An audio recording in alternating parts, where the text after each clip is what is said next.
The Chief Executive Officer of Nigeria Export Promotion Council says the organization has reached out to no fewer than 1,105 companies, 2,000 farmers, 500 women, and 100 youths in 12 months.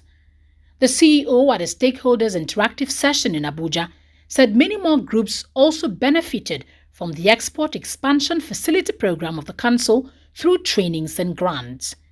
We have about 281 companies benefited from the COVID grant relief.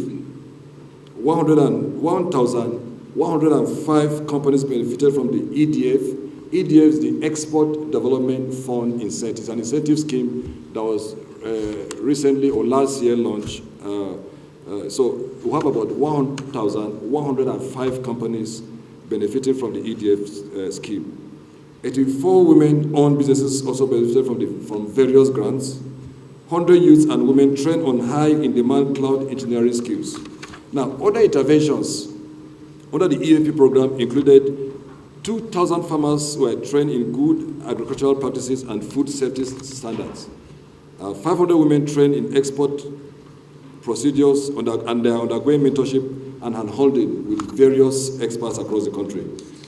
We established 13 common facility and human capital development centers, establishment of or support of 8 domestic export warehouses, establishment of 5 cold storage facilities, among other things. Meanwhile, the program coordinator of the Export Expansion Facility Program, during her presentation, said the EEFP is a one-year program under the Economic Sustainability Plan. We had 7 work streams: market development, where we looked at how to penetrate export markets, value chain analysis for priority products, and then leveraging treaties, international treaties, to expand exports. We also had institutional strengthening, which was directly focused on NEPC, then export trade facilitation, where we looked at establishing export trade houses in Africa and other regions, and then establishing an export trading company for NEPC. There was capacity building, where we looked at supporting SMEs and also farmers. And then we had emergency interventions, where we gave direct grants to exporting companies and export-oriented companies. We had export aggregation, which looked at the logistics and infrastructure for exports. So we looked at domestic export warehouses, aggregation centers, and then cold storage. Then there was export inclusion, where we worked with women and youths.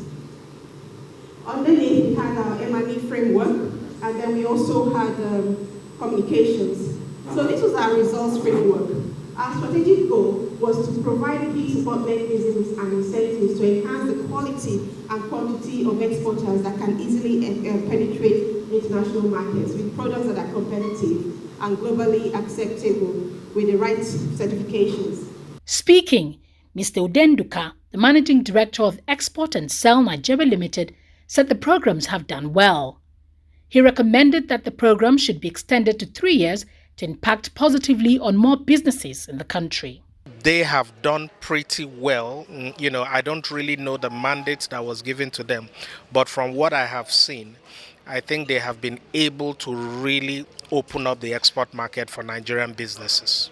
We've trained over 1,000 businesses. As of now, we have about 50-something of them with their products actively on Amazon. Our mandate with NEPC, EEFP, is to grow that to 500 businesses, which we are working on. At a minimum, the program should last not less than 3 years. That should be the minimum duration for such a scheme, so that they have the ability to follow up on the schemes that they have funded, know what their challenges are and where they can come in to help. I think it should be extended for at least another 2 years, and that is the only way it can make the type of impact that government is looking for.